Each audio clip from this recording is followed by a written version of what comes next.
आज मैं आपको एक ऐसी कहानी बताने जा रहा हूं जिसको सुन के आप भी सोचेंगे कि कुछ कुछ चीजें थोड़ा ध्यान से करना बहुत जरूरी है। तो चलिए शुरू करते हैं एक छोटी सी कहानी। एक परिवार था जिसमें 12 साल का प्रमोद नाम का लड़का और उसके माता पिता थे। प्रमोद के माता पिता पढ़े लिखे थे और वो उसे हमेशा पढ़ने के लिए ही कहते थे। ना ही उसे खेलने देते थे और ना ही उसे मस्ती करने देते थे। बस पढ़ाई पढ़ाई इसी पर ज्यादा जोर देते थे। ऐसे हालत देख के प्रमोद अब धीरे धीरे नाखुश रहने लगा।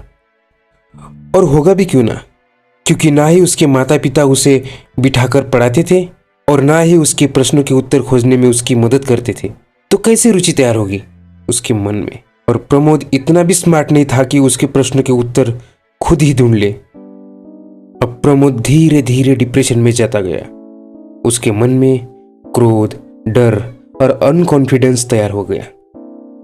और एक दिन प्रमोद और उसके माता पिता के बीच विवाद हो ही गया।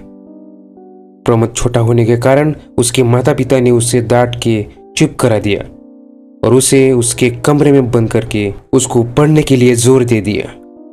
और उसके माता पिता इतना करने के बाद अपनी जॉब पर चले गए। प्रमोद अब बेहद डिप्रेशन में चला गया।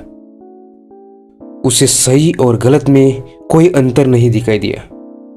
अब उसके मन में गलत गलत विचार आने लगे और लास्ट में उसने गलत कदम उठा ही लिया। शाम को जब उसके माता पिता घर लौटे तो प्रमोद की हालत देख के फूट फूट कर रोने लगे।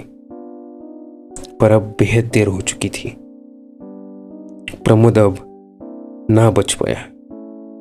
तो कहानी की सीख यही है कि किसी को इतना भी वश में करने की कोशिश मत कीजिए कि वो खुद का अस्तित्व ही खो दे और गलत कदम उठाने पर मजबूर हो जाए।